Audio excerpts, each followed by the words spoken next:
অনেক দিন পর তোমাদের সাথে একটা রান্নার রেসিপি শেয়ার করছি।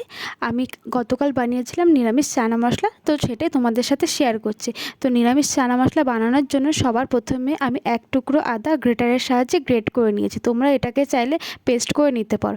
তারপর আমি নিয়ে নিয়েছি কাঁচা লঙ্কা পেস্ট। আচ্ছা, তোমরা যেরকম ঝাল খাবে সেই অনুযায়ী তোমরা লঙ্কাটা ব্যবহার করবে। তার মধ্যে দেবো হলুদ, ধনের গুঁড়ো, জিরের গুঁড়ো, সব কিছু একটুখানি জল দিয়ে ভালো করে মিশিয়ে রেখে দিলাম। তারপর কড়াই গরম করে তার মধ্যে সর্ষের তেল গরম করে তেজপাতা আর গোটা গরম মশলা ফোড়ন দিয়ে ডুমো ডুমো করে আলু কেটে নিয়েছিলাম, সেই আলুগুলো আমি দিয়ে দিলাম। তোমরা চাইলে আলুটা ব্যবহারও করতে পারো, নাও করতে পারো। আলুর মধ্যে নুন আর হলুদ দিয়ে আলুটাকে ভালো করে লাল লাল করে ভেজে নেবো। এমনভাবে ভাজবো যাতে ভাজার সময় আলুটা পুরো সিদ্ধ হয়ে যায়। আলুটা আমার পুরো সিদ্ধ হয়ে গেছে। তারপর যে মশলাটা বানিয়ে রেখেছিলাম সেই মশলাটা দিয়ে দেবো।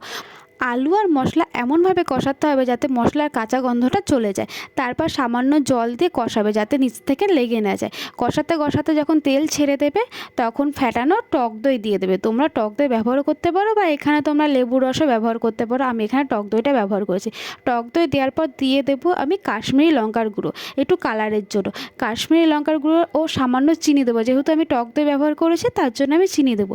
তোমরা যদি লেবুর রস ব্যবহার করো তাহলে চিনি দেওয়ার দরকার নেই। তারপরে মশলাটাকে ভালো করে কষিয়ে যখন মশলা গায়ের থেকে তেল ছেড়ে দেবে তখন আমি সিদ্ধ করা কাবলি ছোলা দিয়েছি ও কিছুটা পরিমাণ নুন দিয়ে দিয়েছি। যদিও আমি সিদ্ধ করার সময় কাবলি ছোলায় নুন দিয়েই সিদ্ধ করেছিলাম, তার জন্য যেটুখানি দরকার নুন আমি সেইটুখানি দিয়েছি। তারপর কাবলি ছোলার সাথে মশলা ভালো কষিয়ে নিয়ে কিছুটা পরিমাণ জল দিয়ে দেবো। যেহেতু আমার আলু আর কাবলি ছোলা সিদ্ধ করা, তার জন্য অল্প একটু জল দিয়ে 5 মিনিট ঢেকে নিয়ে তরকারিটা যখন ভালো করে ফুটে উঠবে তার মধ্যে কস্তুরি মেথি আর চানা মশলা দিয়ে ভালো করে নাড়িয়ে ছাড়িয়ে নামিয়ে নিলেই আমার চানা মশলা রেডি হয়ে যাবে। আমার এই নিরামিষ চানা মশলা কেমন লাগলো অবশ্যই তোমরা কমেন্ট করে জানাবে। ভিডিওটা ভালো লাগলে অবশ্যই লাইক করবে, চ্যানেলটাকে সাবস্ক্রাইব করে পাশে থাকবে।